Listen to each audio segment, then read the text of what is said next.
4 deadly shootings in Charleston last month have police on high alert looking for the killers. One of the victims was Capitol High School athlete KJ Taylor. Police have a warrant out for this man, Dakotas Thomas, who police say shot Taylor. The ongoing issue of gun violence on the city's west side is front and center, and its impact, Rick, on children. Yeah, tonight in a special Eyewitness News investigation, reporter Ava Rash looks at the fight behind the scenes to keep young people on the west side from going down the wrong path. Here at the Risen City Church Teen Center on Charleston's west side, a group called Step by Step is giving kids their best shot for a better life. The nonprofit organization, in partnership with Risen City Church and Community Center, has stepped up to give kids in the neighborhood a safe place to grow, with free after-school activities and mentoring. There's no short-term answer, but by investing in healthy relationships and building resiliency with our kids through programs like Mentorship, the after-school programming, we can literally see the reversal from studies of kids who are going through the trauma. 911, where's your emergency? Trauma brought on by many different factors, including crime.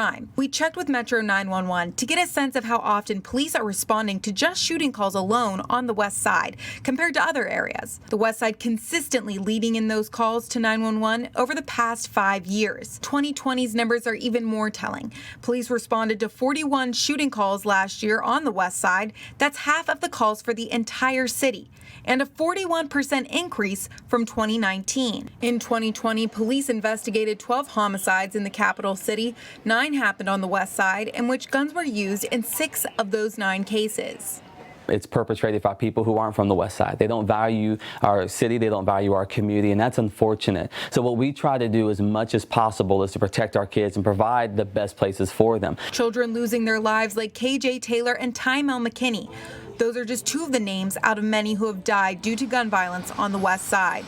Community leaders like Charleston City Councilwoman Deanna McKinney knows firsthand how badly she wants things to change. Her son was Tymel McKinney. It's going to take each of us to look in the mirror and see what part do we play, what part do our family play, what part are we allowing, like where do we draw the line? And a lot of times people don't have a line. Many say it takes a village. On the west side, Step by Step is a big part of that village. How you doing, Bennett? Step by Step has 15 sites between Logan, Lincoln, and Kanawha County. 6 sites are in Kanawha County, with 2 on the west side. There are about 70 children enrolled in Step by Step on the west side. About 15 to 20 go to the Risen City Teen Center, and about 45 go to the Switzer Center.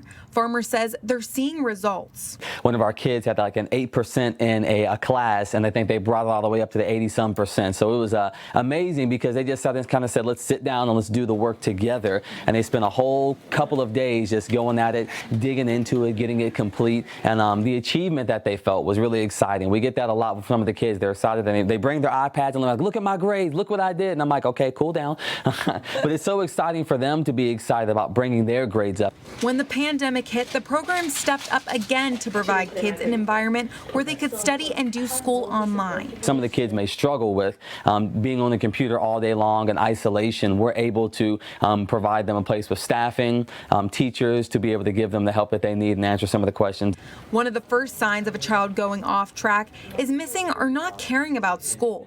But the mentors help guide and provide one-on-one feedback to students. I was making sure that they had that positive adult support in their life, because sometimes teachers aren't able to necessarily give them that one-on-one help that they need all the time. And so I was able to be like, hey, I'm in your corner. Like, I might be an adult, but I'm here for you, specifically for you. If you need my help, I'm here. According to the U.S. Department of Justice, youth violence peaks in the after-school hours and in the evenings on non-school days. Step by Step gives kids a place to be in the morning through the night.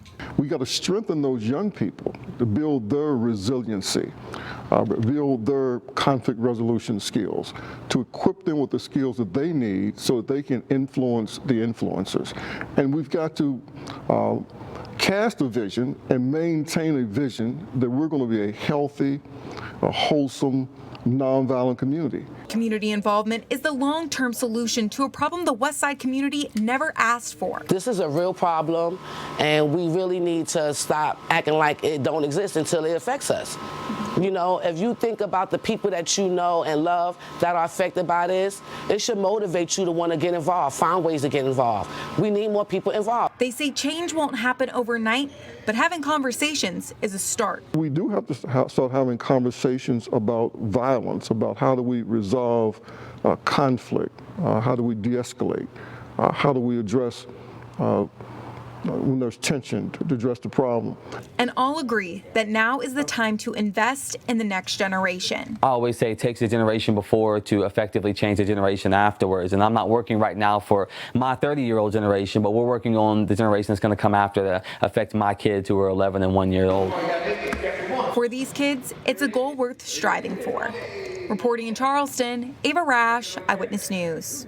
Step by Step is encouraging other churches and buildings to open up for children to use in order to keep them safe. You can head over to WCHS-TV.com to learn more about Step by Step, including a breakdown on the number of homicide investigations by Charleston police in our city since 2010. You can also find extended interviews there.